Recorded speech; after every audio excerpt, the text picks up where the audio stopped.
کبھی کبھی تاریخ کا سب سے اہم فیصلہ تلوار کی دھار پر نہیں بلکہ اعتماد کے ایک لمحے میں ہوتا ہے، اور وہی لمحہ ایک مہاجر قبیلے کو سرحد کا محافظ بنا دیتا ہے۔ یہ کہانی ہے اس دن کی جب سلطان علاء الدین کیقباد نے ارطغرل غازی کو سوغوت کی سرزمین سونپی اور تاریخ کا رخ بدل گیا۔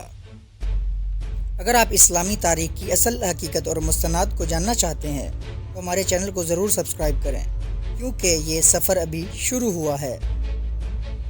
اناطولیہ کی سرزمین، جہاں ایک طرف بازنطینی سرحد تھی اور دوسری طرف منگولوں کا بڑھتا ہوا خطرہ۔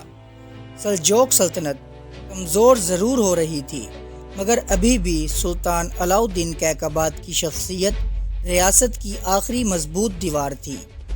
اسی دوران کائی قبیلہ جو وسطی ایشیا سے ہجرت کر کے آیا تھا، اپنی بہادری کا لوہا منوا چکا تھا۔ ارطغرل غازی ایک قبائلی سردار، مگر صرف سردار نہیں، ایک سپاہی، ایک محافظ، ایک وفادار اتحادی۔ کہا جاتا ہے کہ ایک اہم معرکے میں ارطغرل غازی نے سلطان کی مدد کی اور یہی مدد ان کے نصیب کا دروازہ بن گئی۔ اونیا کا شاہی دربار۔ سلطان علاء الدین کیقباد تخت پر جلوہ افروز تھے۔ امراء، وزراء اور سپہ سالار صفوں میں کھڑے تھے۔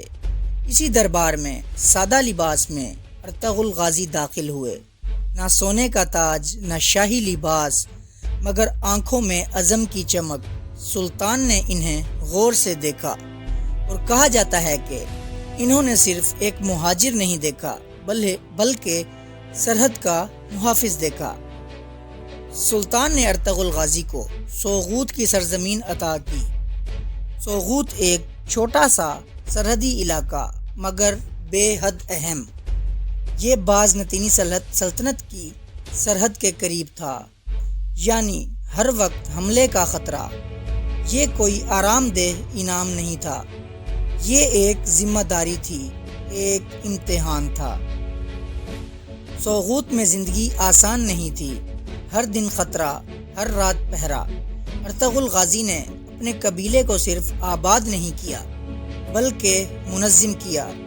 نوجوانوں کو سپاہی بنایا، قبائلی نظم و ضبط قائم کیا اور سرحدی غازی کلچر کو فروغ دیا۔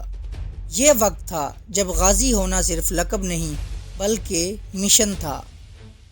بازنطینی سلطنت، جو کبھی روم کی عظیم طاقت تھی، اب کمزور ہو چکی تھی، مگر سرحدی جھڑپیں جاری تھیں۔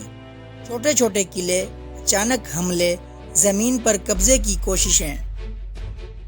ارطغرل غازی نے دفاع کو حملے میں بدلا۔ چھوٹی مگر فیصلہ کن جھڑپیں جنہوں نے سوغوت کو محفوظ رکھا۔ یہ وہ لمحہ تھا جب ایک قبائلی سردار سرحدی لیڈر بن چکا تھا۔ سلجوق سلطنت کمزور ہو رہی تھی، منگول دباؤ بڑھا رہا تھا۔ ایسے میں سرحد پر مضبوط قیادت سلطنت کے لیے ناگزیر تھی۔ سوغوت اب صرف ایک بستی نہیں رہی تھی، یہ مستقبل کی بنیاد بن رہی تھی۔ یہیں سے ایک نئی طاقت جنم لینے والی تھی۔ کسی کو اندازہ نہیں تھا کہ یہ چھوٹا سا سرحدی علاقہ ایک دن 600 سال تک قائم رہنے والی سلطنت کی بنیاد بنے گا۔ ارطغرل غازی نے صرف ایک جاگیر قبول نہیں کی تھی، انہوں نے تاریخ کی ذمہ داری قبول کی تھی۔